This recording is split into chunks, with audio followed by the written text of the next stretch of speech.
Okay. The road to WrestleMania continues, folks. The road to WrestleMania. And where do we stop again on this first of the month once again? You know, we were here February the 1st, but now we're back here for March 1st. So wake up. It's the first of the month. You know, like I say, it's a national holiday as it was yesterday. And, you know, I like to quote a great poet real fast where we, begin this review, okay? See, you got to dress it up and make it real for me. Whatever the fuck that means. Do you get what I'm saying now, right? Oh yeah, most definitely. Yeah, whatever that fucking means. So, how can I say this? Dirty soda in a styrofoam. Spend a day, my mind blown. Dress it up and go to NASA. 200 miles on the dash. Got a roll hellbound gadget, switching lanes like I'm Grand Rapids. We the ones to keep these niggas till they started acting. Shoot a nigga like a film, make a move like. Okay, all right, I'm done. It's March Madness. A ball like I'm. All right, I'm not gonna do the whole song. Oh, these cops shoot nigga. You understand what I mean? A great poet once said that once. You got to ball out like the Mavericks. Yeah, I know that guy. I know that guy. Yeah, wouldn't even fuck the bitch even if she was average. Okay, I'm not gonna go lyric for lyric, and I played the song, but they probably copyright me then. But I love that song. Hey, it's a special month this month. Okay, it's March Madness, so you always got to play that song. I know March Madness is NCAA, but hey, that's the theme song for March Madness, folks. Had to start it up like that. But Toronto, Ontario, Canada. Ooh yeah, ooh Toronto. Oh, who gives a crap? That's always fun to do. But yes, this is the Elimination Chamber. Um, Obviously, this is now going to see who's gonna be in a title match for WrestleMania 41 with two Elimination Chamber matches. But like I said, what is it? What arena is this again? The Rogers Center, if I'm not mistaken. So Yeah, a it was. lot of big, yeah, a lot of big things happen on this show. But first, let my co-host introduce himself before we actually begin this review. Oh yes, man. My name is Straight Face 40. Back again, Elimination Chamber. It was a banger, and I was feeling it. Really great show. I have to say, I really did enjoy this show for what we saw here. And, we're going to get into the time length of this show later on, because you already know how I feel about the whole five match format thing. And I get that both Elimination Chamber matches going to go along. So I kind of understood in a way. Same with the Rumble last month. But let's get right into it. We do start off with the Women's Elimination Chamber. Liv Morgan, Bianca Belair, Alexa Bliss, Bayley, Naomi, and Roxanne Perez. Whoever wins will face Rhea Ripley at WrestleMania for the Women's Championship. And, everybody mostly comes out in their pods. And the first two we were going to start off with was Liv Morgan and Naomi. But before they could even really start, someone said it was going to be a seventh woman in this match. And next thing you know, Jade Cargill finally has made her return. We have not seen Jade a little bit before Survivor Series a few months ago. She was beaten up and taken out, and now she was coming to get her attacker, which, Liv Morgan thought because, she said we never had nothing to do with it, but she started kind of covering up in fear almost that Jade was going to attack her. But Jade immediately went after Naomi and started beating the hell out of her as Bianca was just in her pod begging Jade to stop, didn't really know what to do. And Cargill just, threw her into the pods, booted her in the face into the glass of it, and threw her all over the place, even putting her head into the door and slamming like the door into Naomi's head, which the EMTs went to check Naomi as, basically she was eliminated at this point. So she was unable to compete. And Jade walked off, which then Bianca had to be number 3 then and was still just in a whole bunch of emotion. And obviously this was the best move, which we saw here, and we'll get to that in a second. But I guess now it's going to start off with Bianca and Liv to start off with the chamber match. So, yeah, Jade making the big return. Fourth person in was Roxanne Perez. She made a match. 5 was Bayley. I know they had Bayley and Perez go at it, which Bayley would hit Perez with the Bayley to belly into the side of the chamber wall. So they were using the cage out there, obviously. I'm trying to just kind of go through like most of the spots here because Bliss was the 6th person within the match. It ended up with I'm trying to go back as what I know Perez hit like a crossface. Bayley got out of it. Obviously, there's no rope break, so you can't really just grab onto the ropes, but I guess grabbed onto like one of the grates just to get out of the hold in. Roxanne tried to go for like a moonsault. Bailey put the knees up, hit the rose plant then, but Liv Morgan ended up hitting the Oblivion. So Bailey was eliminated first out of this match, which for some reason I'm not surprised by that. But yeah, throughout the match itself, then the second person that was gone off of there, because what? Roxanne went for the Pop Rocks on Bianca. Bianca got out of it. Liv hit the code breaker. Um, Bliss hit the Twisted Bliss, and then Roxanne was out she was the second one out of there then. So I figured that was gonna happen. Then right after that, it's like three women left. So Liv's hitting the three amigos onto Bianca, even doing the Eddie shimmy and whatnot. But and wanted to go for a 619. But Bianca was still trying to get the KOD. But since she couldn't get it, she ended up running into like the sister Abigail then. And ran to the sister.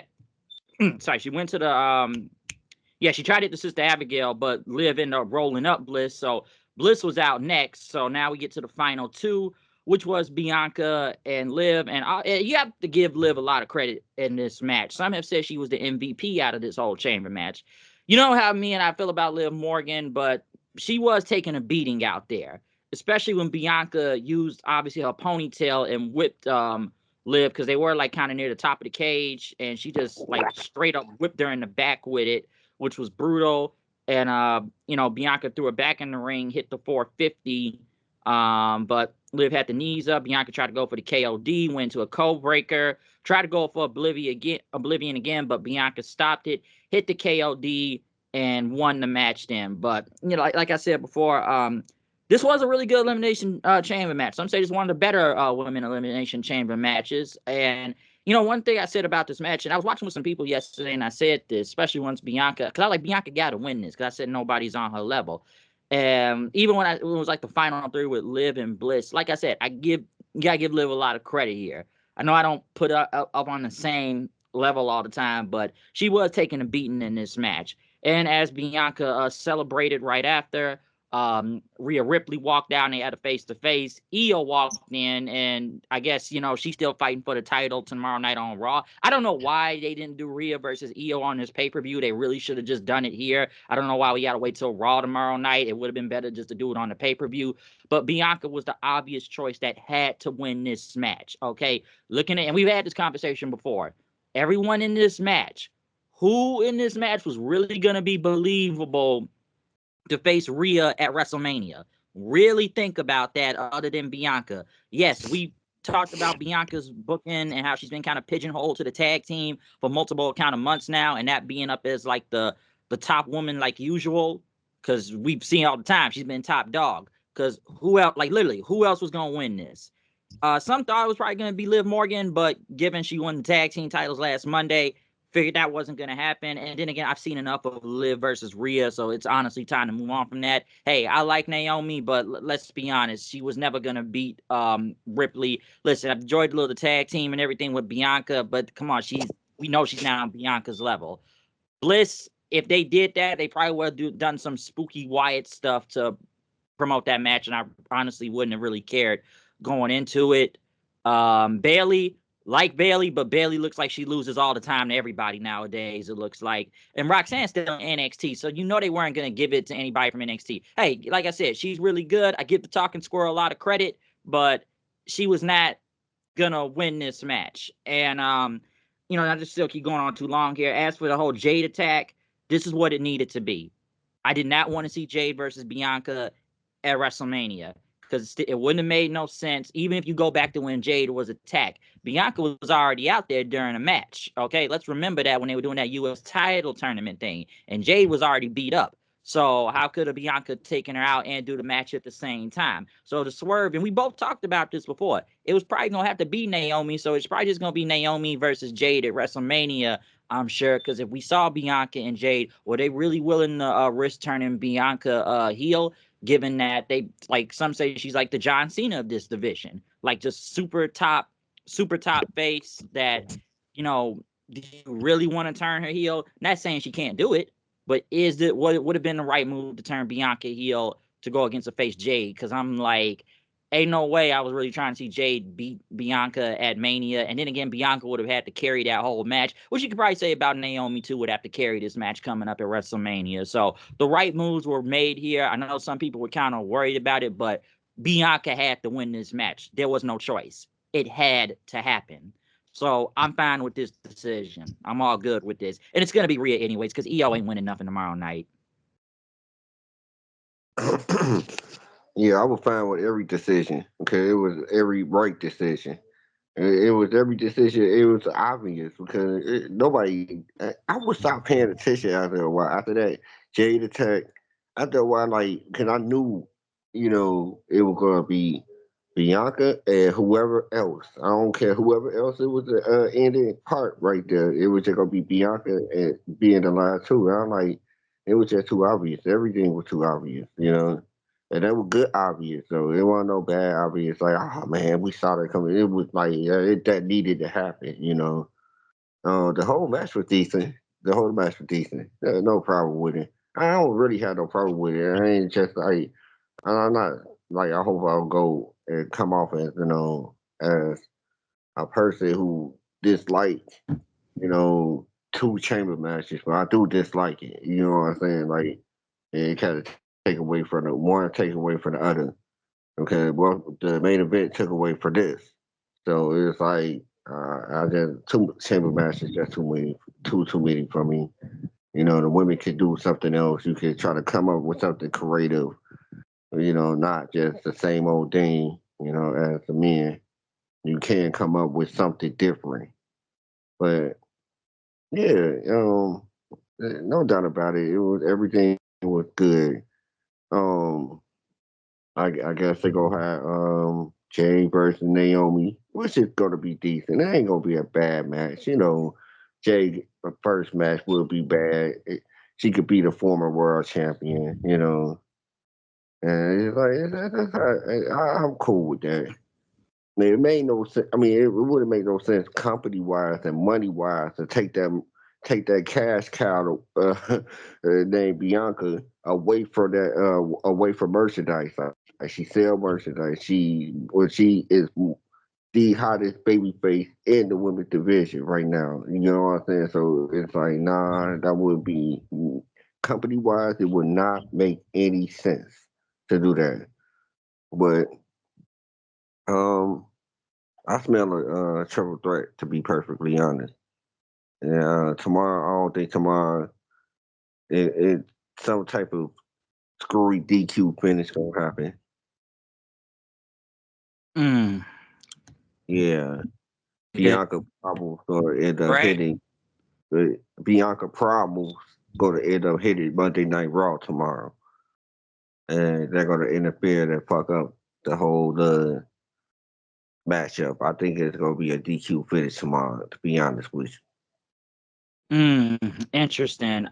Just to kind of counter that argument, yeah, you. given the whole Jade attack, obviously, Jade, not Jade, but Bianca's obviously going to be conflicted. And one thing, just to kind of take a note from Gerard, he left some notes real fast. Just kind of this actually kind of comes into what you just said. But he left a note saying, "I think Bianca Belair is acting stupid, and she knows more about what happened to Jade than she's putting on, and we don't know until probably after WrestleMania." Like that was just a note he had left on that. But I don't think it needs to be a triple threat match unless I they don't think really it want to. I think that needs. because like here's my thing. It's like this because now it's Bianca versus Ripley to what we know right now. But Mm-hmm. here's the question: are they gonna pull the trigger on Bianca beating Ripley at WrestleMania? I That's the don't think real that. question. I don't think that's a problem. I don't think that's a problem. I don't think everybody kind of look at it as like, oh man, she beat the golden child. She's one of the golden child too. People don't understand that. Like Bianca rarely get her shoulder pin. Real talk.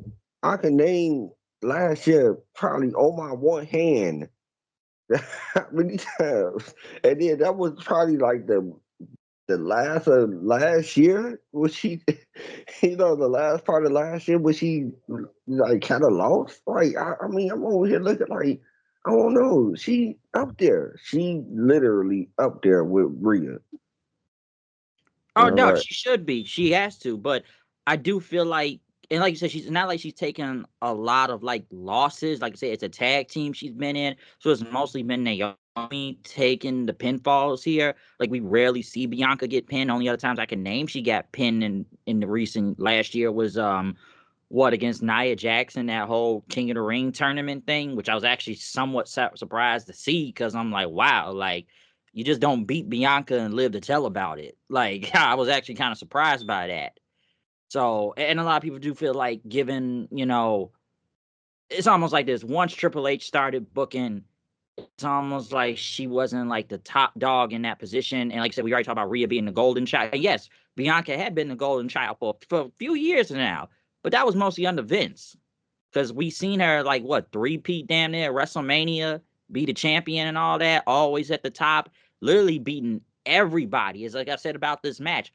Who else is on Bianca's level in this match? But now, like I said, in recent times, she's kind of taking a back seat nowadays, and it's just mostly about, Ripley. That's all it is. It's mostly about Ripley. We talked about how she's the golden child, and now I think we talked about this today. What, some of the talent are frustrated in the back, like the women's division. They're kind of frustrated what's going on because then again, it's almost like if you ain't Rhea Ripley, you don't really matter in a way. You just kind of fall to the wayside, especially on Monday Night Raw. Like that's what it's been. Because even like the only other challenges Ripley has had, and mostly didn't really do a whole bunch of months, has been Liv Morgan. We've been running that storyline for the long, like it's over now, but we've been running that for the longest time, like for a real long time now. I would like to counter that because here's the thing. I can't say that Rhea is getting a push, but you just mentioned how Bianca three-peated. So I would say at this time, like if you would say, all right, Bianca needs another push. I mean, need she needed to continue to push while others kind of take the sideline because look, this girl did three-peat. Like it wasn't like it was not. It was a long time ago. It was a recent time, you know. So it was like I feel like some of the other girls like Rhea needed that because to be honest with you, I don't think Rhea will go to ever actually hit that pinnacle, unless she get that push. And unless she got that type of push right here, this monster push right now, and then she there.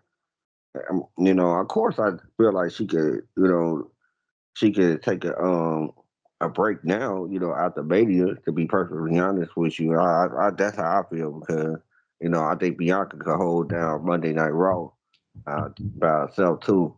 But here's the thing: I challenge anybody to tell me anybody else that you are really interested in the women's division. To be perfectly honest, I can't really tell you that Yeah, outside the big names, Bianca, Rhea, Charlotte. You know what I'm saying? Everybody else, I'm kind of not. I'm interested in them, but I'm not. Of course, I'm interested in her. But other than that, I can't name nobody else. Anybody else in that division that I'm really interested in.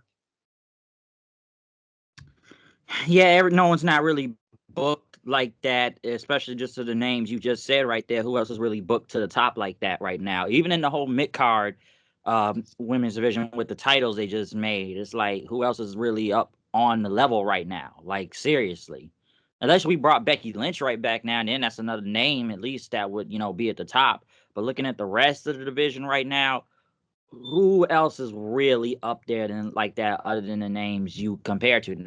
With this chamber match, it's like who else is really up at the top like that other than Bianca? That's why I said who else is on the level. Like I said, I give Liv Morgan a lot of credit, especially when in this match and through the title reign here and there. Don't get me wrong, I didn't care much about storyline here and there, but like I'll give credit, she improved.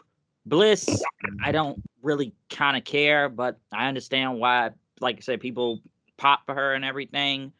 But it's like still, like I said, if we talking levels here, like who else on the level? I'd put Bailey up there, but Bailey, like, she just take L's to everybody nowadays.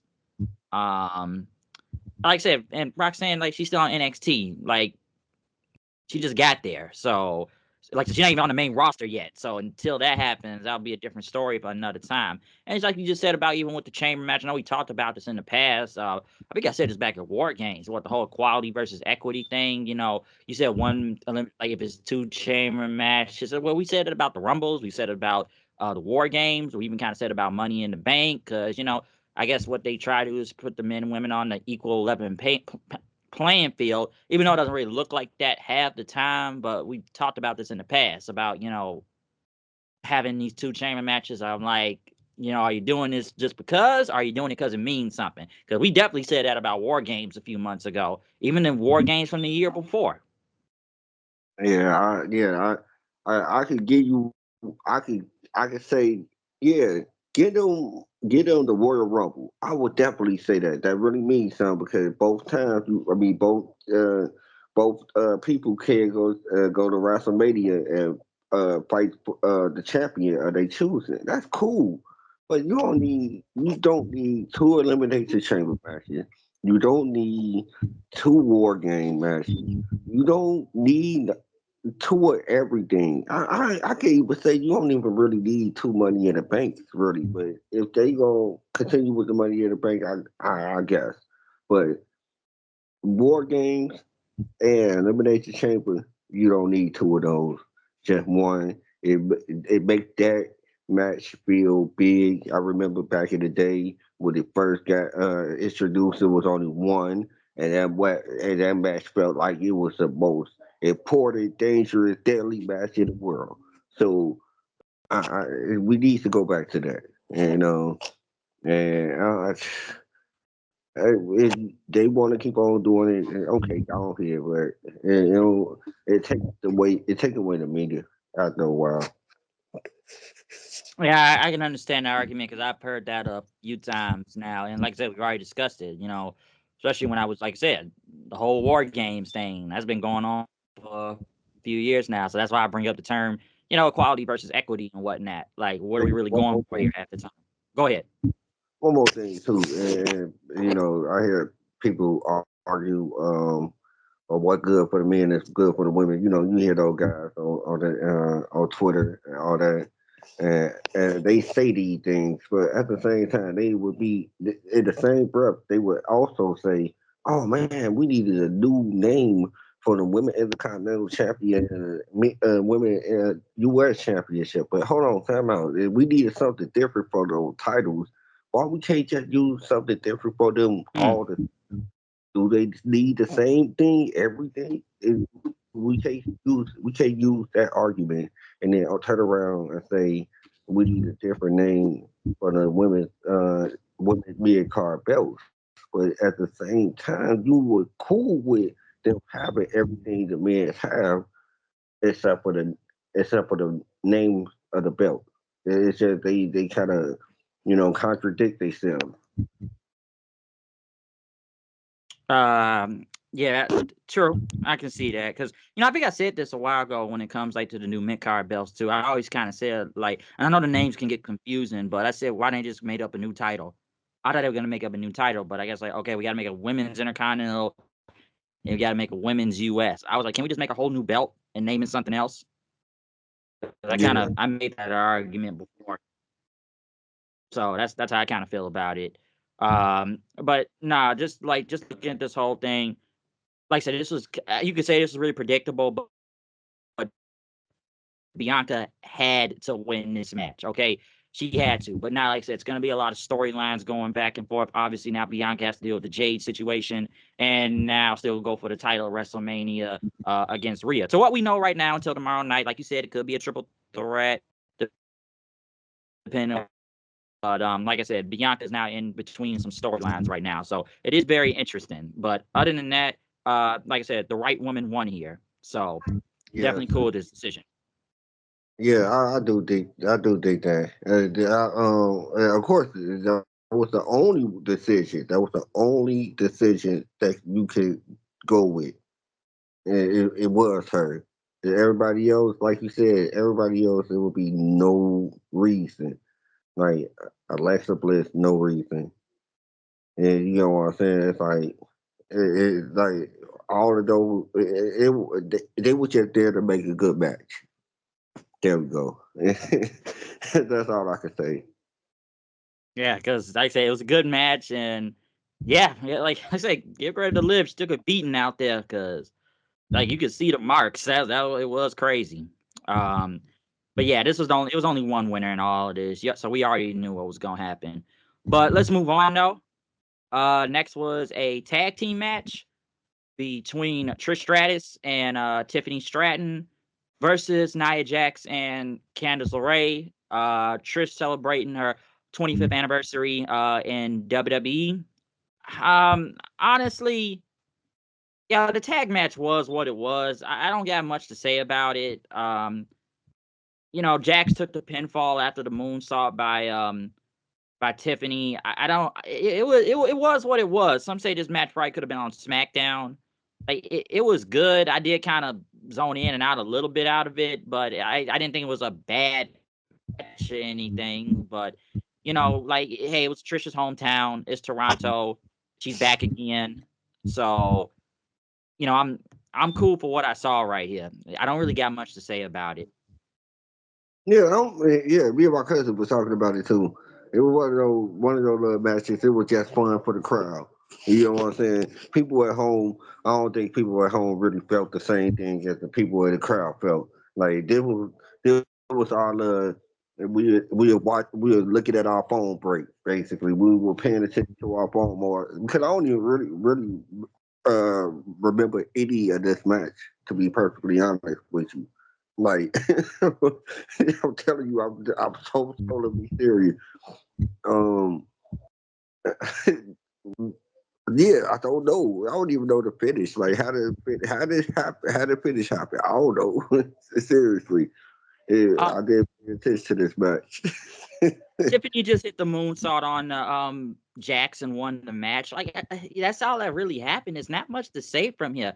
Like I don't really care to see. I didn't really care going into this. Candice LeRae, like you said before, is just I just don't care. Like she's just with Nia Jax. You said she's just basically boring at this point. Jax, it's whatever at this point. I just don't care. If Charlotte would have came out during this match, maybe it would have been interesting. Then, given she has to face Tiffany at WrestleMania, that would have been something. And we're just happy to see Trish just in general. That's all I can really take from all of this. I think the crowd. That's what the crowd was too. It was like the crowd was just there. I mean, they were there, and they saw once they saw Trish, they popped. They pop with Tiffany. They did a lot of I just felt like it was you know one of those situations that it was one of those matches that it was fun for the crowd. It was another fun match for the crowd. They could get hyped because Trish is there. Other than that, yeah, I ain't feeling it. I wasn't feeling it. I wasn't even feeling it once it was announced. Everybody, oh man, Trish, the tag team match. She going to get Nia Jackson, Candice LeRae. Like nobody cares, like. But it was a fun little match for the crowd. They popped. They got happy. That's all I can say. And I, honestly, I'd like to say one thing too, because I was watching with some people and we had this debate the other day, and I kind of wish I had, Shaggy, and I know Gerard already asked this question because, like, I was watching with my friend Isaiah, my other friend Chris, and I think we had this debate the other day. Everybody keeps saying who's really hotter here, Tiffany or Trish, because obviously that photo that's going on around online. Some would think you almost believe they look like sisters almost, but a lot of people I know it kind of said that Trish looks hotter than Tiffany. That was kind of the debate we was kind of having during that match. Oh yeah, yeah. I mean, of course. I mean, everybody knows Trish is, but I mean, yeah, that of course. I, I I'm just looking at like I guess everybody is. It's a nice amount of people that think Tiffany is hot.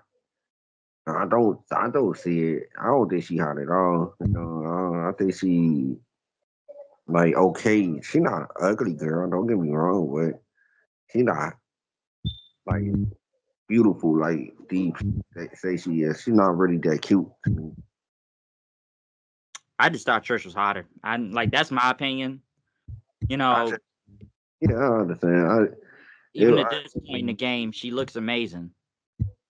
Yeah, I just look at it like it wasn't no fair comparison because Tiffany ain't even hot at all.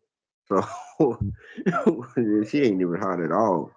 It was like that disqualified her from that conversation because she don't look good. Not Yeah, I remember Gerard saying, I think he said this yesterday or last month, saying that he said it was kind of funny. He said, "Oh man, you see Trish's ass is fatter than hers." So like he kind of said something like that. I was like, you may have a point there. Listen, I don't even think Tiffany's ugly or anything, but I just think Trish is hotter. And I know people gonna say, "Oh, well, she's got the boob job and stuff too." So because like we know the boob, it's a boob job. We know it's fake on Tiffany, so we already know that. But like right. my opinion, I just think Tiffany's hotter. So it's like me and a lot of people was having that debate during that match because like a lot of people been saying that because of that photo of who's hotter than the other. A lot of people were going off about that. You know what I mean? No, Huh? What? no, you didn't hear what I said. Like that was the debate. No, Like, no, I didn't hear what you were saying. I was just thought we was, going on to the next topic or something. oh my bad. Yeah, that was the Oh, last thing I was gonna say about that. But nah, let's move on. Like I said, this tag match was what it was. Other than getting through like more commercials, it looks like I feel like it's just I don't even care. It's so many commercials like to stretch out through this show. But let's move on to the unsanctioned match though. hold on one more. Uh, go Talk ahead. about the movie they was promoted on the mat on the Oh, wrestling. Novocaine. Yeah, no became. I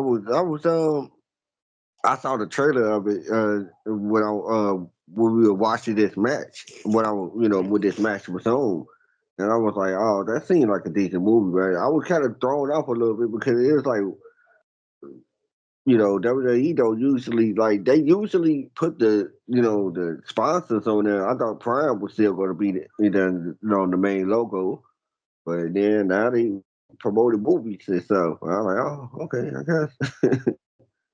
Yeah, I guess they promote movies now or something. So, well, I mean, they have promoted movies. I think because it's Peacock, but I guess you don't never see the movie title in the middle of the ring. So I think that's kind of different with all these sponsors on the mat nowadays, or just every match is almost sponsored by something. This is brought to you by Snickers. This is brought to you by, Wingstop or Prime Energy Drink or whatever they got on the mat or on the screen or whatever match comes up. It's always some new promotion nowadays that they got a new sponsor basically, so that I guess they're just promoting this movie. But nah, the next match though was the unsanctioned match between Kevin Owens and Sami Zayn. Alicia Taylor was in the ring, basically explaining the rules that WWE has no responsibility that is about to happen in this match, no countouts, no disqualification, basically no rules. And the ref's job is only just pinfall submission. And I guess the ref was just dressed in all black and having black gloves, other than wearing a regular referee shirt. So, like I said, we even had like the lights were dimmed down to be very dark and whatnot. And listen, if you know the history of these two between Kevin Owens and Sami Zayn, even way before they ever were in WWE, even in Ring of Honor, some even said this was probably their most violent match. I don't think it was the most violent match. I've seen a lot of their matches in the past. Hell, I can go back to Ring of Honor and look at the Ladder War. Even they mentioned this too, El Generico and Kevin Steen and whatnot. Look that up, people. But this was still a brutal match at the same time. I'm actually surprised nobody didn't even bleed during this match because I would have expected it. And obviously, they both start off with the hockey fight with each other and going to the outside of the ring. We got chairs involved. Owen taking a chair and slamming on Sammy's back, and even the whole spot with when you move out of the way of a chair and then you hit it on the ropes and then Kevin just hits himself on the head. Happens with a lot of people. So that whole spot. But they even go to the outside of the ring. They're pulling out hockey sticks in, hitting each other with, going over the barricade. They had two tables set up on the floor, then stacked up. They're gonna come back to that later, but they fighting to the crowd then, throwing trash cans at each other. Just going to the main floor, up the stairs. Even Sami Zayn doing like a big blue thunder bomb on like a whole bunch of drinks on a table outside. That looked pretty cool, I'll say that. Sami was taking a trash can lid and hit on Kevin's head several times. Going back into the timekeeper area.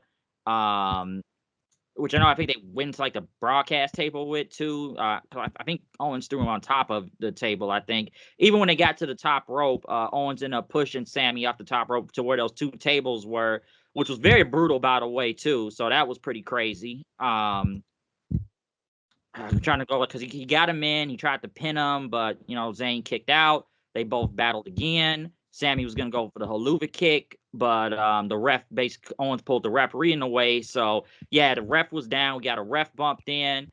Owens gave him the stunner.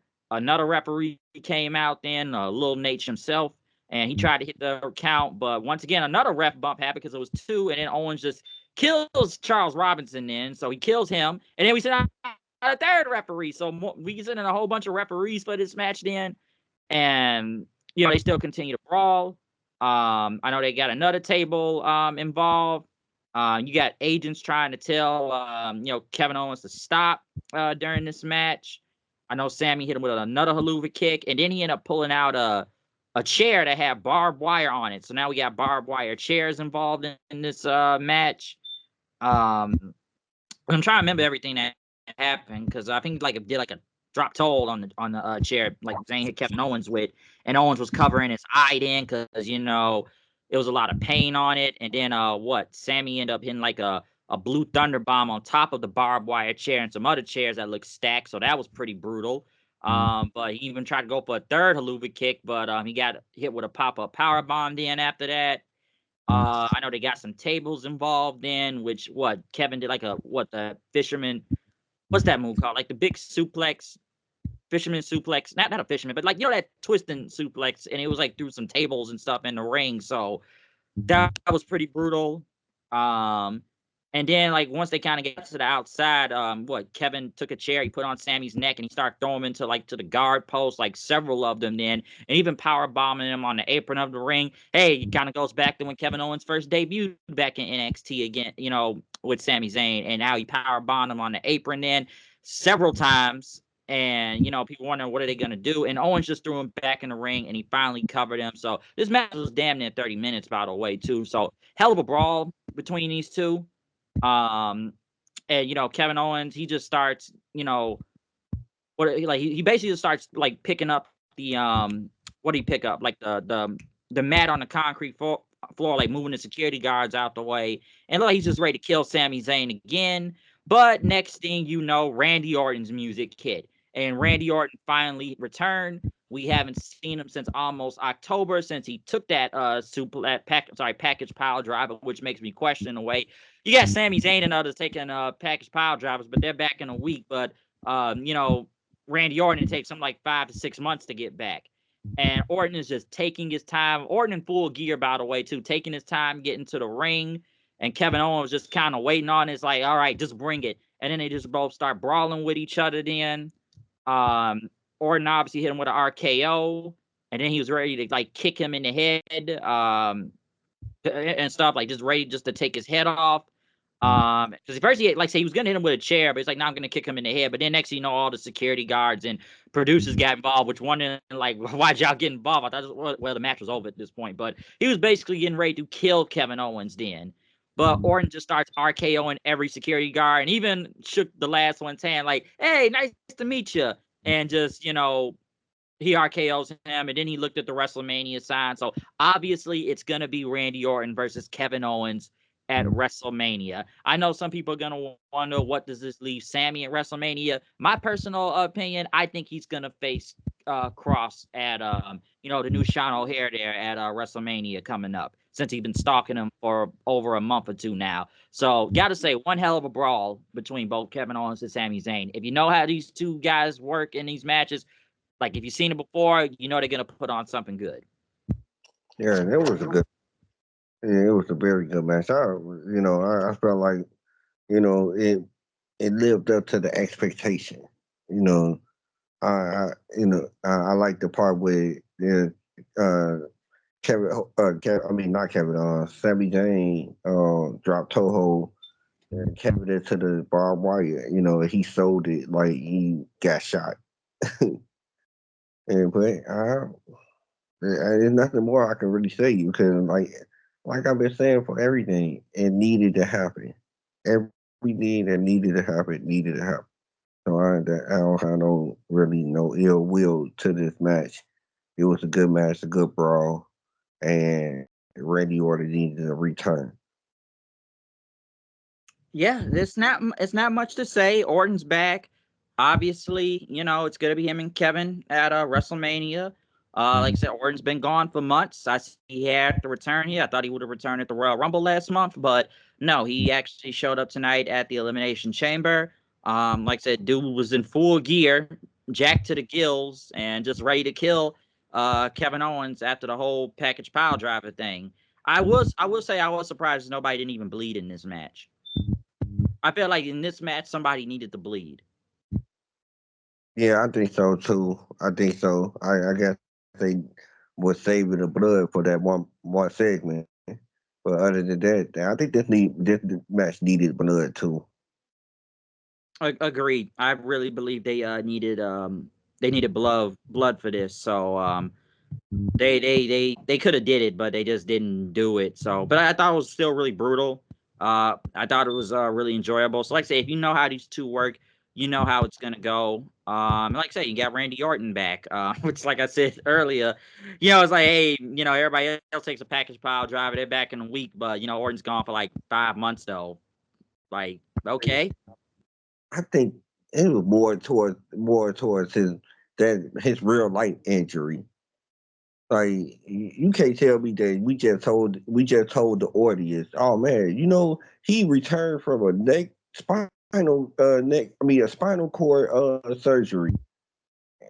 Well, then he turn around and he take one of the most deadliest moves that we try to seal, and he comes back in. Let's just say he comes back in the same time as Sami Zayn. We gonna be like, we'll be questioning like this move that deadly because this man just came back from a spinal cord surgery, and you hit this move on him. It don't seem that deadly if he could come back a month, not even a month. What Sammy came back? What was it? Two, three one weeks? week, 1 week. 1 week. So there we go. So let's just say he came back in the same amount of time as Sami Zayn. We're gonna be thinking like that move ain't that deadly if you could hit a man who just came back from a spinal cord surgery, hit him with that move, and he could come back in a week. We trying to sell the hell out of this shit. Oh no, and they did. They've been doing that. It's just like after a while, I was like, "Well, man, they carried Sammy out on a stretcher also, but he's back in 1 week." And I'm like, "Oh, Cody Rhodes gets hits one, he's back in a week." So, like, I guess you gotta remember the whole spinal thing when it comes to Orton's history, medical history. But I just was finding it real kind of questionable that, wow, I'm like, damn, he did a whole package power drive, and I'm like, he's back in a week. But he had history with this type of stuff. If you hit a move like a power driver on him, you could sell the fact that, oh man, you just reactivated something because he does have history with this type of thing.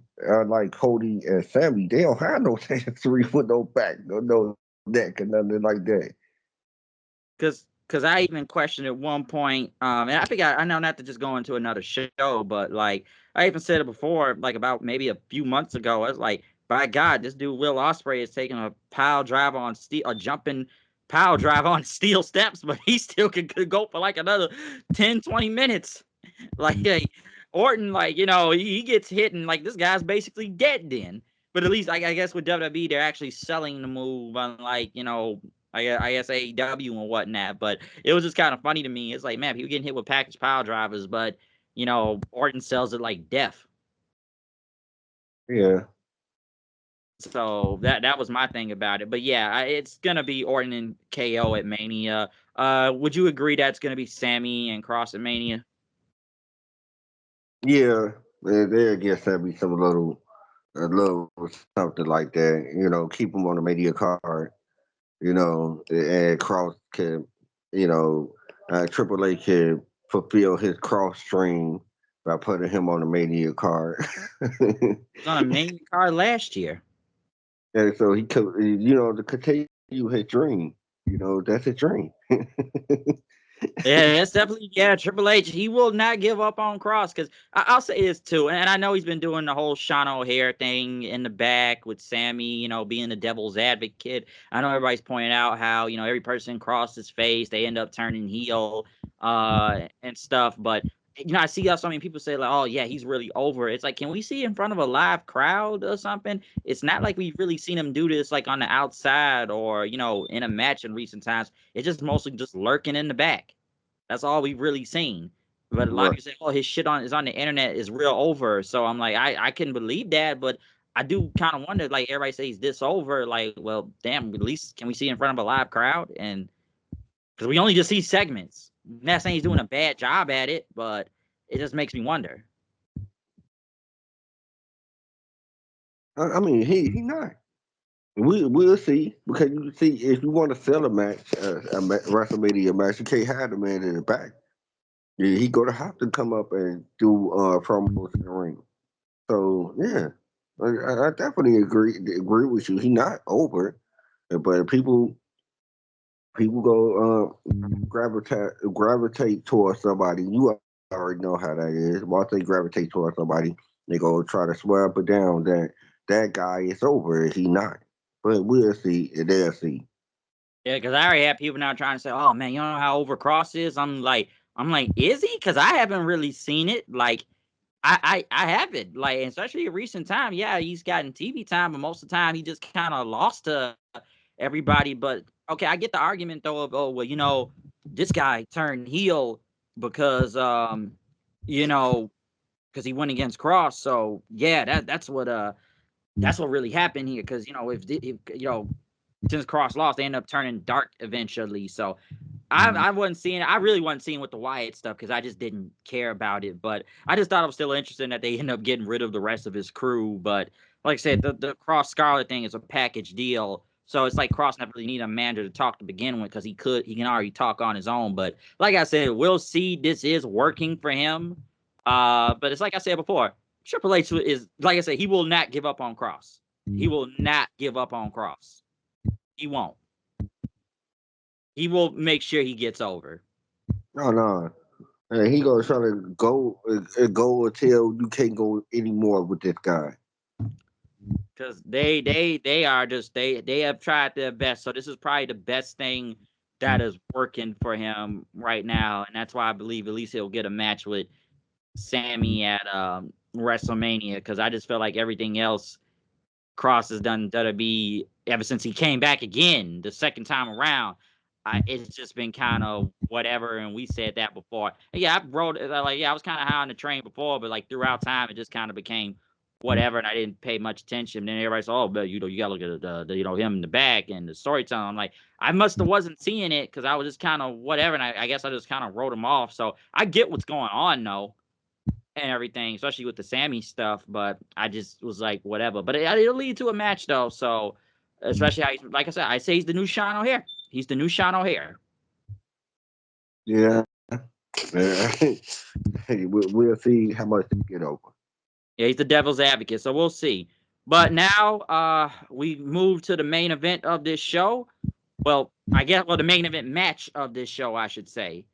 Um, the Elimination Chamber match, which and I said John Cena, CM Punk, Drew McIntyre, Logan Paul, Damian Priest, and Seth Rollins. Whoever wins will face Cody Rhodes at WrestleMania for the WWE Championship. And everybody's making an entrance. You got, by the way, Logan Paul coming out with an American flag with an American Prime drink in Canada. Apparently, I heard I guess during what was it, the national anthem? I know the Canadians end up booing that, which I guess in recent times I can understand why.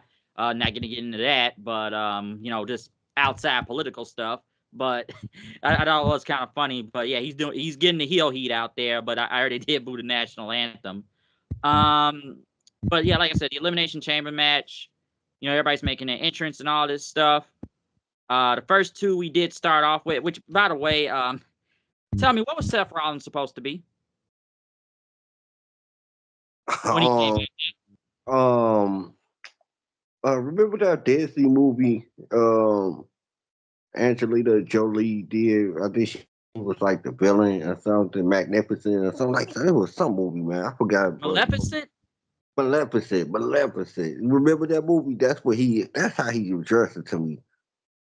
Oh yeah, like from Kingdom Hearts and what was the movie? I think it was the Sleeping Beauty. That's where the character is from.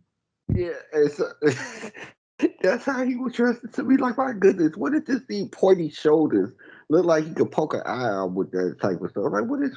Oh my man, I don't know. Because Me he and was my an cousin oven had, mitt on SmackDown. I heard he was an oven mitt. and me and my cousin had a field day yesterday. And we was like, well, what is this? And I don't know what it was, but that's just self character, I guess. I still call him a cross dresser for a reason.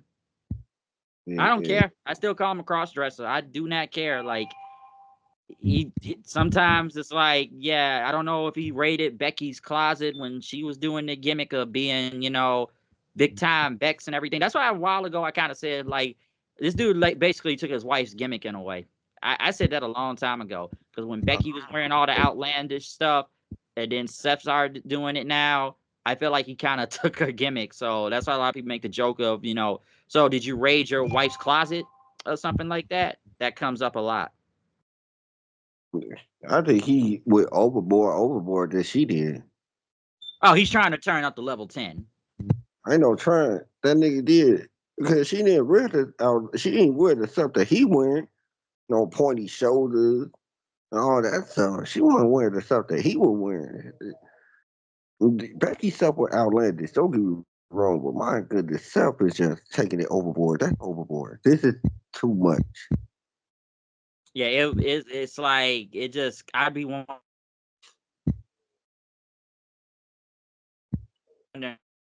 I wonder that sometimes, like what is this supposed to be? But there's a reason why I keep saying like, all right, so like this guy's a cross dresser then, right? Like that's why I keep saying it. Like I don't care. Like I know The Rock said it too on SmackDown last year, and they tried to bleep him out because of saying that. But I was like, hey, still dressed like a cross dresser, I see, or whatever, some weird inanimate object. I don't know anymore. But like you say, you have a field day when you see them come out with this stuff. I always say, oh well, it's part of the gimmick and it's flamboyance and all that. And I was and I've seen people online say, well, Macho Man. I'm like, okay, this is not even comparable to Macho Man. Like Macho Man wore some shit too, but not this far. I don't think Marshall was this outlandish. Except it's like outlandish with it. It really is. But I don't think Macho Man was that outlandish with his stuff that nice Steph is right now. Yeah, because I can't tell what Seth is sometimes. There'll be some weeks it's like, oh, okay, you decide to dress normal kind of this week. Or it's like, so you're a giant oven mitt now or something, or whatever shiny stuff you are. So I was like, oh, okay, you decided to be a cross dresser again today. I'm like, okay. So I don't know. I just have to point that out because it's like, yeah, you don't know what this whatever crazy stuff he's trying to wear half the time. Suspect sometime, but hey, it is what it is. But we did start this match off with both Drew and Seth. They were the first two ones to start off this chamber. Um, because who was the next one in after that? Damian Priest. I know he was like the third one in. Um, and I'm not trying to keep going through every spot in this match, but I did like what I was seeing. It was really good, especially if you got to look at the story of it. Because I know Logan Paul was number 4. He was in this match. Then this dude's doing like springboards on people. John Cena, I know, was number 5. Well, John Cena just started coming in, just start hitting FUs on everybody, just left and right. He was just hitting finishers and signatures and stuff, just like doing all this stuff till Drew took him down with a Claymore kick. And then I guess Priest ended up just rolling up Drew, and Drew was the first one gone. Because like I look at this Elimination Chamber match, and let me say it's about Damian Priest. Damian Priest just feels like kind of the odd man out of this whole match in a way. It's like, yeah, he's up there if you want to think about it, but he's not really up there like that. Because like, yes, this man was the world champion, but it's just kind of he feels in a weird position right now. So I felt like they kind of protected him by giving him something, because then Drew just started getting pissed off then after that. And he ended up putting Priest down with a Claymore after that. And then Logan Paul hit a big frog splash off the top of the pile, which is really cool, by the way, and eliminated Priest. But I feel like they just kind of gave Priest something right here. It's like, because come on, we knew he wasn't going to win this in general. Like, he just felt like honestly, I thought Priest was going to be the first man eliminated in this whole match. I really did. Because he just feels in a weird position, but I feel like he's going to face Drew at Mania now, given what I just saw here. Like you got something on this before I move on with the rest of this match, but that was just something very interesting to point out. No, we remember we talked about it actually when we was at work. That Damian feels like that guy that really feel like just an upper mid card guy. He don't really feel like a main eventer, and he did. He don't. I would say he was the only one who felt like the odd man out. Him and Logan Paul felt like the odd man out to be honest with you. Him and Logan, because Logan don't feel like he. Yeah, I think Logan is being forced to be there on the simple fact that he got a lot of following, his name do ring bells out there. But at the same time it's just he don't feel like he belongs there. In that spot. At least in that spot. Let me just put it like that. He don't feel like he belongs in the main event spot. But yeah, Damian Priest he's in the middle right now. I think he needs something else, another spark that going to happen because right now he could be a good intercontinental champion and good U.S. champion, but not the world champion again. Yeah, because I don't know if they want to put him back in the top spot like that. Because Priest just feels weird. He really kind of feels weird in all of this right now. So I just felt like he was really the odd man out of this. As for Logan Paul, he is really good in the ring. Like I've said before, like I say, if you take the personal feelings aside out of him, he is really good and does good heel stuff out there. But I just don't know if I really need to see him in this position and all that. Because like I said, I'm just going off the wrestling standpoint. If I was saying something else, yeah, I think the man is a scam artist. But here it's like you knew he wasn't going to win, but you knew they were going to give him a lot in this.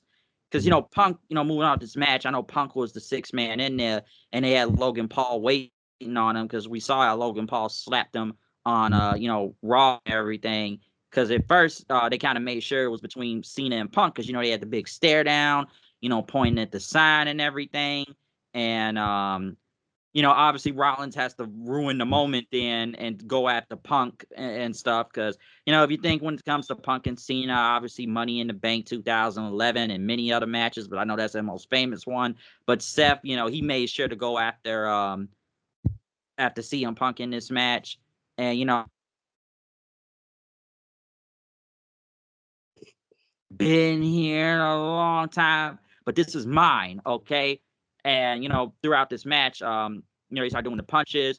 Paul takes down both of them. Logan goes for the buckshot lariat. Then, after that, but Punk got out the way, slapped Logan Paul, and hit the GTS and eliminated Logan Paul from there. Which I know some people thought this was a shot at AEW somehow when it comes to Hangman Page, and I know people have even debated it in the past, saying that Logan Paul does a better buckshot lariat than Hangman Page. So I tend to hear that a lot. And listen, I know Punk eliminated Logan Paul here, which I think I said this to Steven. I do not want to see CM Punk and Logan Paul at WrestleMania, which I know that's not going to happen, but I would not want to see that. You know what they gonna happen. It's not. Because even I was saying, like, so what, Punk about to start putting over YouTube niggas now? Like, is that what we doing? Because I know that's not going to happen. So then we get to the final three then. My bad, go ahead. I said Punk won't allow what to happen. He ain't gonna go. He not going. You think he'll go? Somebody in Triple H picture to him. Hey, we'll have Logan Paul go over OU at WrestleMania. I already gave up my WrestleMania main event. Already, you want me to make this? You want me to put this guy over? Fuck y'all. I'm out the company again. It's like when people were already rumoring that it was going to be Cena versus Logan at Mania. I'm like, you serious? Like, I don't see it happening. Because when I even heard that, I just rolled my eyes even hearing that idea. Like, all right, come on now. Really? I know Cena's technically on his way out the door, but I like, dude, we can't just be putting over everybody all the time. Like, we just doing anybody now? Like, okay. And, just going at this match, we go through it, and I know Cena and Punk, they end up doing a heart attack finish on Seth Rollins in the ring. So, hey, Canada there, folks. The Heart Foundation. And then, Cena and Punk, they did a handshake.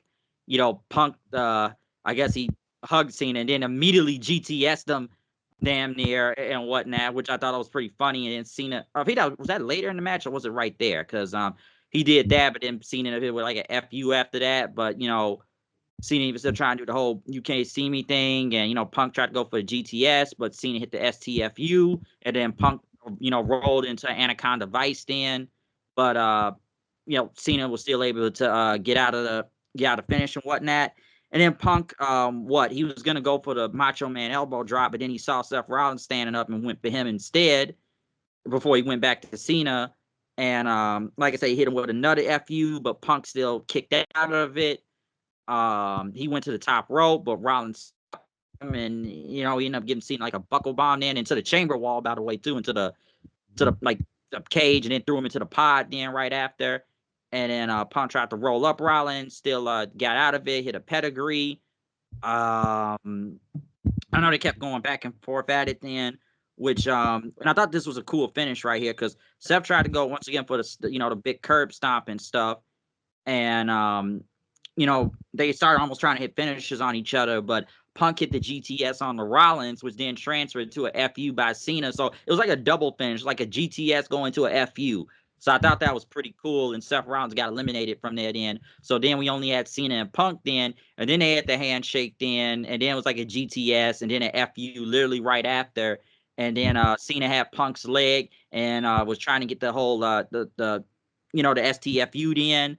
Punk was trying to kick him away and stuff, but then Seth hit the curb stomp on him, and Cena, like, I guess either he was oblivious or he didn't see it, but the minute I guess he saw Punk down, he immediately went back for the STFU, but Punk never tapped out, and Seth just looked at Punk, basically knowing that he screwed him and everything, and Punk passed out, and Cena won the Elimination Chamber match. So this is Cena's fourth Elimination Chamber win, by the way, too.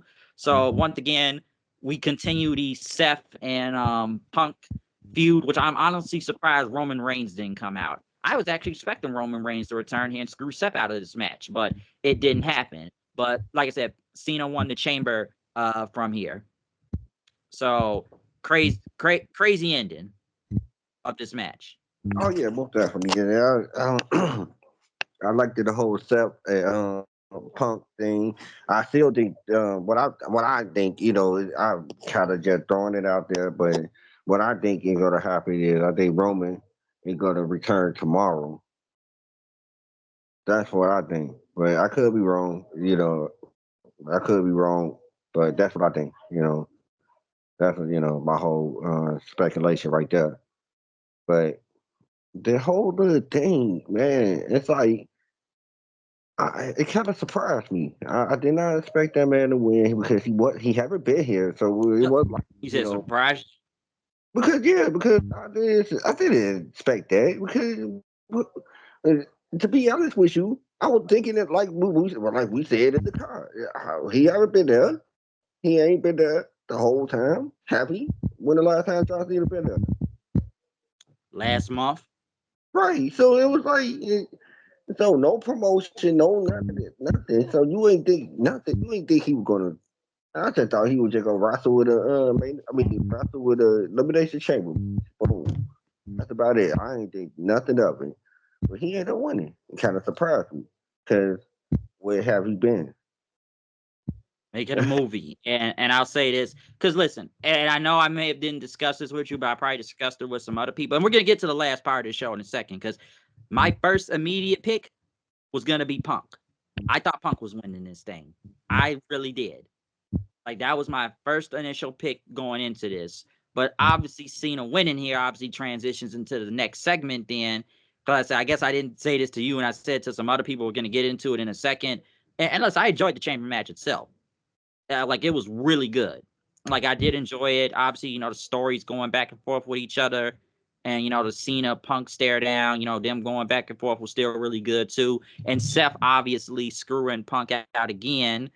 It's like he made sure he wasn't going to get his WrestleMania main event, which I still think it's going to be Roman, Seth, and Punk in a triple threat match at Mania. That's what I can kind of see happening right now. Just kind of to quote, Gerard, because like I said, he left some notes. He said Seth Rollins, even though he says the heel run is incoming, even though it's been kind of odd wondering whether Seth Rollins is a heel or not, people question that because it's almost been kind of in between. It's like, do we call Seth Rollins a heel or not? Now you do. Now you do. He legitimately screwed the whole man out of his chance because he got eliminated. You could definitely call him a heel now.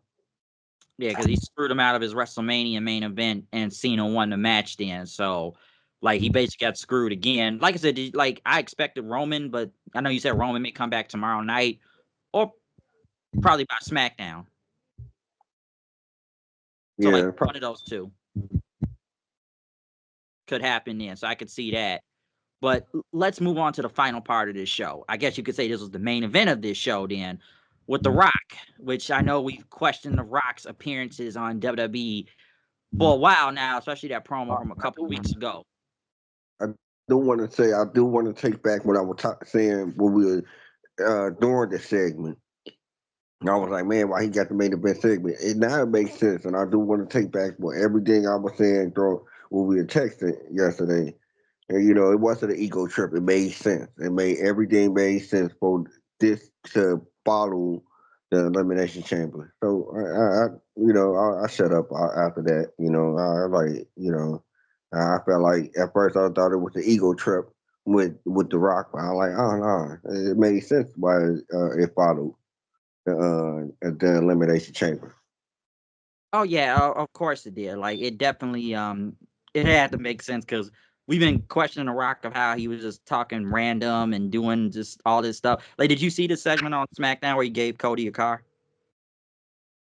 And I didn't see it live. I mean, not live, but I didn't see it live as it happened. I went back and looked at it, and that car ugly. The whole thing was just I went that car is not going to be driven at all. It's going to be in the crib. I mean, at the crib in the garage somewhere. Yeah, because he was like trying to give him all the gifts in the world. But right after when Cena won, though, just to continue on, Cody made his entrance, obviously, and they shook hands. And then you hear the Rock's "If You Smell," but then we had Travis Scott out here. And listen, I'm gonna have a lot to say about him when I finish this segment, because this was the oddest thing of just him.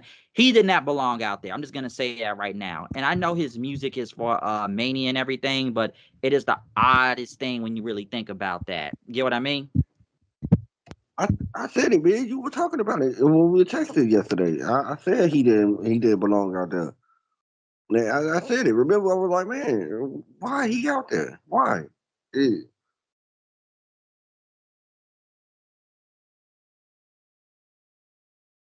Yeah, it's just like I guess I know he's got the WrestleMania theme song, but I just like I said, this was just really odd seeing him out there, and we're gonna get to him in a second. So we got Travis Scott out here with his own custom WWE title and everything, right? And stuff. And then the Rock's music hits. And then, he comes to the ring and all that with Travis Scott with the title and all. I'm almost surprised the Rock didn't bring his people's title with him. But then he gets in the ring, he looks at Cody and all that, and just, once again, I don't know why he keeps touching his face there. I don't know why Cody is letting him touch his face for the second time now. Like, it's just really weird. It's like, why are you caressing his face like that? And why is Cody just letting him do it? So he looks at him and just taps his face and he says, the moment has arrived. I will open my arms to you, embrace me as my brother. I will embrace you as my champion and whatnot. I want your mind. I want your soul. And God have mercy, I need you. So it's like, by God, is he the Undertaker now all of a sudden? Like, you're like the new Undertaker now, right? And he says the answer is no. Then tonight the dream will die again. And The Rock's like, I want it all. And Cody says, my soul no longer belongs to me. You know why? Because I gave it to this ring and the people a long time ago. And I guess he told The Rock to go fuck himself. It must Mm-hmm. yeah, so they got away with that. Well, they're on pay-per-view, so they can't get away from it. And then, Cena's like, oh, yeah, he said, fuck you to The Rock, basically. He's all, getting all animated like usual, going over the top. And then, Cody just looks at the Mania and turns his back on The Rock. And then Cena and Cody just shake hands then right after. But then Cena's smiling, and then his face turns serious, and then The Rock just gives him a throat slash then, and Cena just kicks him in the nuts after that. Which, by the way, can I say something about the Toronto crowd? I'm almost, and listen, they popped for this, and I kind of went back and turned my TV up real loud. But is it me or the Toronto crowd didn't pop as loud as you expected for this to happen? Because it felt like a lot of people saying this crowd was not all that throughout the whole night, and you thought they would have went a little bit, bigger, especially for something this big to happen. Okay, like, did you think that, just to kind of just pause real quick and ask that question?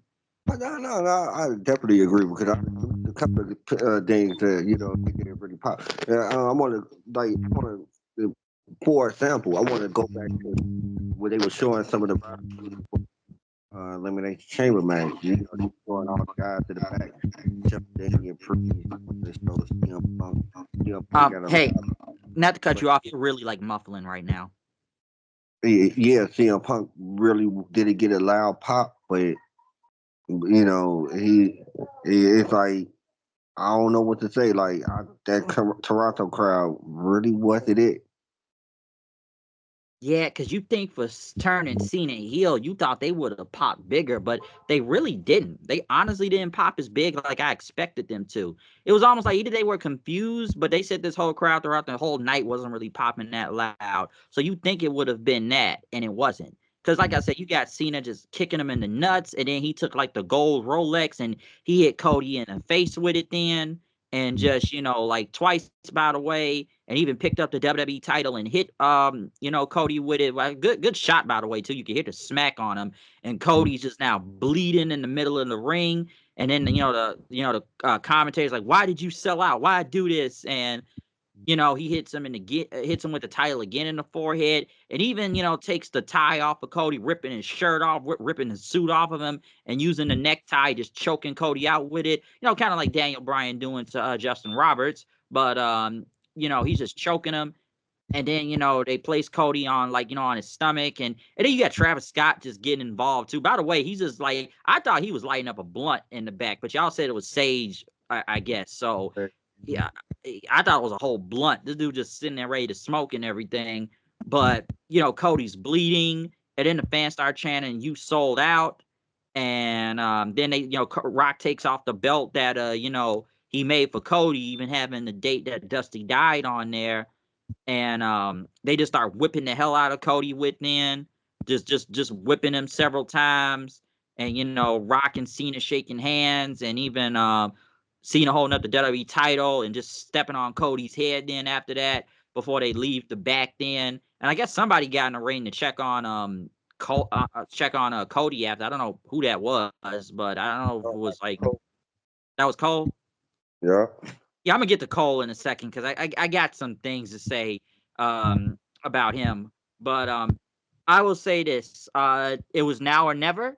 I know I didn't say this to you because yes, I did say Punk was gonna win the Chamber. But then I think I said this before. Once this whole soul thing, I must say it to somebody else. But once this whole soul taking thing with The Rock came up, I'm thinking like it's two people that can turn, and they'll become like the corporate champion. It could either be John Cena or it could be Drew McIntyre. But the Drew idea already went out the window once he was eliminated first. Yes, I do look at this like as the corporation in a way, or like how Vince tried to get Rock to join the corporation, and now it's the other way around and whatnot. But I think this was done well. It had to happen. It was now or never at this point. Cena needed to turn heel. I know some are gonna kind of argue that it is like, yeah, we needed him to turn heel a long time ago, but it's like now you want to turn heel when you're kind of in the final year of your career in a way, and probably could have done this a while ago. Because I know a lot of people now comparing this to like how Hulk Hogan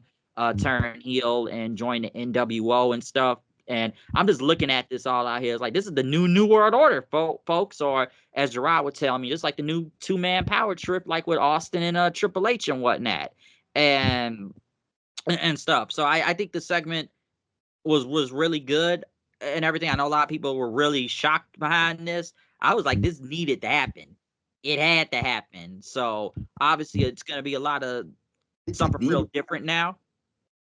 Oh, Uh, well, I go would ahead. like to push back. Yeah, I would like to push back because what would make you say it needed to happen? Because I ain't saying it wasn't a good thing because it's a good thing. Don't get me wrong, but to say it with that much, philosophy, like to say it needed to happen. Why would you say it needed to happen? I think it was now and never. I think I feel like it kind of needed to happen because like we needed to see something different because we've been seeing Cena just do the same thing for so long now without, and it has been chances they could have turned him heel, but they never did it.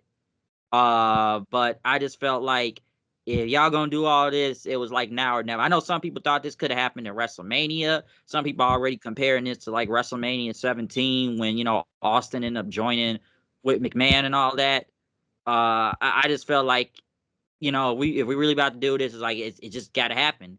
Because like if Cena's really this whole final year thing and all this stuff, this tour, I just felt like might as well do something different. He's on his way out the door anyways, I, apparently. I think I said this back in July. but at the same time though, it's like I can't because there's no signs that saying they really needed a heel turn from John Cena. There's no real sign that saying that it ain't like the company would have slowed down if it was the heel turn for John Cena at for Mania for a match in Mania. It wasn't like it would go nobody would go watch it. Nobody would go watch it. Everybody was still going to watch that match. Everybody was still going to tune in for his tour. So it wasn't like it needed to happen because the company needed him to do it so they could still ride high. They were going to still ride high. It was no slow it down. I don't think John Cena turning heel helped the company or hurt the company. It was just it helps his character. I say that much, but I don't think they needed. I don't think the WWE needed him to turn heel. Because one thing I look at this too, because and I know there's been reasons why he never turned heel all this time. I know they said Vince didn't want to do it because he sold too much merchandise and he didn't want to risk it, given like the guy's been a top, like I say, he's been the face of the company for a very, very long time, really long time. He's been the face of this company, and they didn't want to, ruin stuff like all the Make-A-Wish Foundation stuff he has done, and just the amount of merch he sold and everything. And we all just wanted to see something different. Though I think now, like, it doesn't really hurt the company either way now, because, like, yeah, we have like different names now and stuff. Like I said, the guy's a part-timer at this point. He ain't here all the time. We know he's not here all the time. Okay, we know he does movies and all of a whole bunch of outside stuff nowadays. So could it help the company in a way? Like, was it needed? Some will think. Yeah, it probably didn't, but I was like, it's something interesting. It's like you might as well do it because it's not like he never turned. He hasn't been a heel since what 2003, 4, I think. Yeah, 3, I believe. So it's like, why not? That's why I was like, why not? Like, just do it. Turn heel. Even I made a pitch back in July saying like, what if he just remains face the whole time throughout the whole year, and then he just turns heel at the end? Because I had brought up something like that before, but now that they've run in the direction of just turning him heel right here now and going into WrestleMania and going for the WWE title, so now this makes things more interesting. But it's like you just said, everybody was going to watch either way. Cena versus Cody, face versus face. People was going to watch it regardless. It's just now they just spruced it up a little bit more. Two things I could point out. Um, what is the two things I could point out real quick? Because first I was like, what'd you just think of what I just said real quick before I go on to the next two things? No, most definitely. I definitely agree that you can't. It spice it up. Don't get me wrong. It did spice it up, but I do do agree with you on that. And it, to be honest with you, it, now we got everything set up for WrestleMania. It kind of feels a little bit better now than how I felt last week. How I felt last week about WrestleMania, I was like, it don't really feel like WrestleMania. But now we got all the pieces together, basically, all the main pieces together. We go get all the other pieces. Probably go be a lot of matches put on throughout the weeks, but now it feels like WrestleMania again. I can't wait for it. No, like they've really made it obviously, especially because we saw what The Rock did last year and how he made everything. Especially like he really was sprucing it up last year going into WrestleMania. He was like one of the best things, obviously, going into WrestleMania. But like given The Rock is back now, it's like okay, now we got some real direction again now. Because a couple weeks ago with him and that long rambling promo and everything, which you probably would have thought he was drunk out there because he was just talking in circles. And we even seen the last couple times he's been on WWE television. So at least now we got direction. Two things I did want to say though is this: one, Travis Scott felt like the odd man out of this whole thing. It did not need to be out there. He really did not need to be out there. Okay, he really didn't. It almost like it would like be like if one of us was out there, like being a fan, and it's like, holy crap, we're in the ring with John Cena and The Rock and Cody Rhodes, and we get to be part of the team and everything because they thinking like this is the new world order. And I like to take a quote what even Gerard had said about this too. He said that Travis Scott was the Dennis Rodman of the night. It's like how Rodman was with Hulk Hogan back then in WCW. Yeah, that did have that. It had that same type of feel. It did have that same type of feel. Like Yeah, it really did. And just to take another quote from what he said about this whole segment, he said that the 1, 2, 3 finally makes sense when The Rock did it. Stuff for hustle, loyalty, respect, and that's why John Cena. I mean, that's why he did it, the cutthroat to John Cena that made him turn doing that 1, 2, 3 thing. And he says he's still not sure on the reason why John Cena wants to sell his soul to The Rock, seeing how both have about the same amount of fame and money. Because yeah, they both are very famous. There's nothing there's nothing that The Rock could actually give to John Cena, one probably other thing, than the WWE title. one thing he can get him the chance to become 17-time world champion. That's what he wants, and that he'll do anything to get it, and he doing anything to get it. So that's the story. Because like yeah, because when Rock was talking about I can give you everything, Cody. I can make your life better, make you richer and everything. Because yeah, he can't give Cena that because Cena's already kind of up there doing that right now. But like you said, he's here to give him the WWE title and get you the main event WrestleMania again and become a 17-time world champion.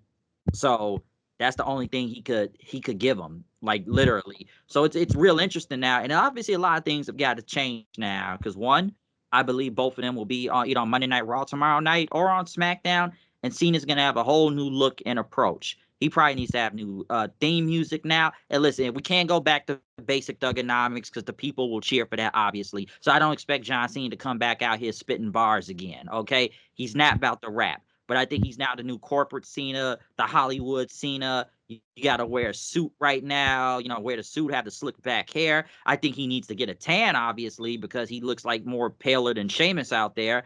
I don't know why he really should go back and get a tan. I think I've said that already because he just looks weird sometime, even with the slick back hair. I think he should go back to the buzz cut. But obviously, he has to have a whole new look and approach, and probably new theme music and everything. So it needs to be a new John Cena. No more of the colored T-shirts or the bright colors, the red, the yellow, the blue, the green, and all that. He's got to probably go more dark, and obviously wear the suit now. So enough of the jorts, the T-shirts, the hats, the wristbands, and everything. And, he probably should just come out there and say that this is now about WrestleMania and going for my 17th World Championship and kicking Cody Rhodes' ass and beating him for the WWE Championship. That's what he probably should come out there and say tomorrow night. If not, then they're probably going to have The Rock talk for him throughout the whole promo. I could be wrong, but I could see one of those two things happening.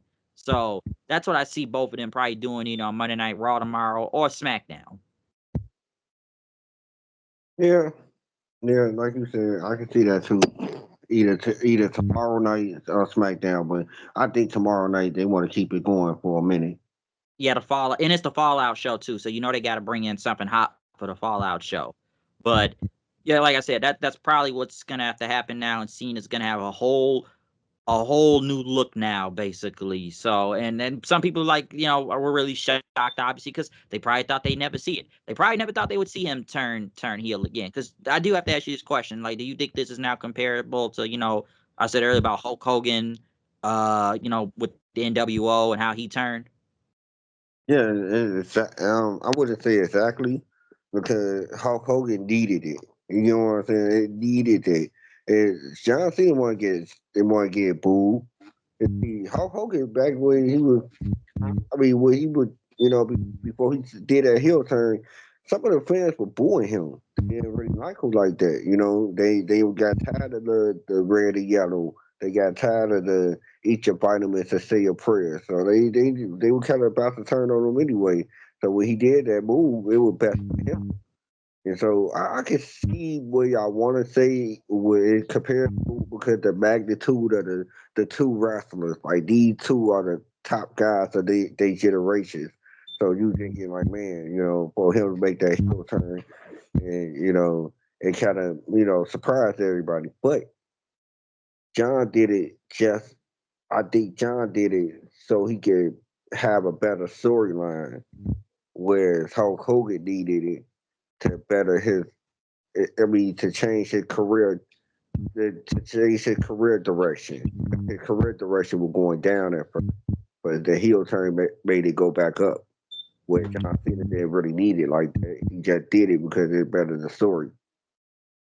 True, because I think also we got to look at it too. And I know Hogan was in WCW, so I know it's a different company at the time too. So I think one key difference is this: like Hulk Hogan, yeah, he continued to go on to be a heel for at least several years in WCW with the NWO and whatnot. Like the only difference is right here is like Cena's technically in his final year right now, so it's only so much he gonna get out of this heel turn, really. So it's not like this is gonna go as long as it can. Even I know even Gerard asked me his question of how long this would go. Cause I say it'd be kind of cool, like swerving in, like it's like I lied about my final year. I'm gonna keep doing this as long as I want to do it. Basically, like that would be a cool swerve to really see in. So like that'd be kind of crazy. So I can see how some kind of compare to both, but like I said, Hulk Hogan's career direction, people were just tired of face red and like I said, the red and yellow. It had to be different. Cena, this is like really helping out the storyline and whatnot. So, like I said, I enjoyed the entire segment. I just would have took Travis Scott out of the whole equation because he felt like he was just there to be there, and it's like, oh, I get the theme song, so I get to be part of the segment. And I don't know. I was like, why did we need him out here? Because I already know people are already gonna go and say like, be like, who is this guy? Is he part of the Rock's crew now? It's like honorary member or something. It's like I know people go with Travis Scott for other things, like I'm not gonna go into that whole concert thing because they kind of blame him for killing all those other people, but that's a different story. But it's like I did not need to see him out here. I like his music, but it was just weird. And Cole at the end checking in on checking in on Cody. Cole to me sometimes. How can I say this about Cole? At least like there are times where I think he's really good on commentary, but there are times where I kind of do believe he just goes overboard, and maybe sometimes I kind of understand now why Vince kept him in check sometimes. I mean, last night I didn't have that feeling. I know what you're talking about, but last night I didn't have that feeling though. I really think the commentary team did pretty good last night. The MVP of that commentary team was Wade Barrett to me. I really like how what the some of the lines he was coming out with. He had me rolling when he was with Cold Total. Oh man, you were trying to kill John Cena back when you were with that group called the Next. He's like, man, he wouldn't even be here if I did a good job. I love something like that. It was like, man, I really, I really, I really don't have a problem with the commentary last night. Cole really put the emotion in where he needed to put the emotion in, and he did a good job to me. Um, you know, said a couple of words that I kind of threw me off where he never really said before. shit. You know Oh what I'm yeah, I saying? saw that. But other than that, I ain't really have a problem with Cole last night. I know what you're saying. Overall, it, I know what you're saying. But last night he did a good job to me last night. Nah, yeah, cause like I said, this time nah, but there's just times where it's like he just kind of goes over the top, and I just kind of either tend to roll my eyes, and then I just kind of wonder, like, I can see why Vince had him in check now, so I can kind of understand that a little bit more. But no, I just had to kind of point that out. But like I said, overall, I think the whole segment was I think it was honestly, I thought this whole pay-per-view was great. This is like one of the better WWE pay-per-views in a good while. Obviously, a lot of returns, a lot of storylines being furthered, and a lot of just good matches in general. The weakest match I would probably put was probably the Trish and Tiffany thing versus Jax and Candice LeRae. But I think this was a great pay-per-view overall. I really enjoyed it, and like I said, we got Jade returning, Orton returning, and Cena heel turn. Oh yeah, most definitely. And like you said, I enjoyed it. This was some of the best I've seen in a long time, and we on the road to WrestleMania. It should get better.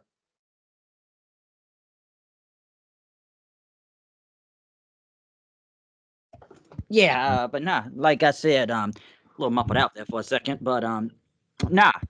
Overall, like I said, this is just a great show. I don't really have much to say about it, and I'm gonna see what happens. So, overall, I enjoyed it because like I said, the biggest thing out of here was obviously just the Cena heel turn. It's just like I said, it's a lot of ways to tackle this and everything that we've already discussed, but it does make obviously Mania more interesting. And like I said, it kind of reminds me a little bit of the corporation almost. And some say Rock is the new Vince now because a lot of people wonder. And I've seen people already saying that they feel like Rock may have booked this and that Triple H, and it's been more like a Rock or Cena having some type of creative control, which I could really believe that in a way. I mean, man, if he did, the good job. This time, I will give credit what credit is due.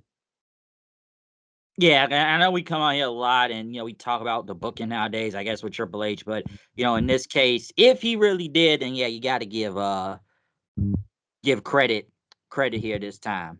But no, this Which this was this is was though. great though. I don't think The Rock had a lot of input in that. He probably did for his character, but I don't think he had a lot of input in that.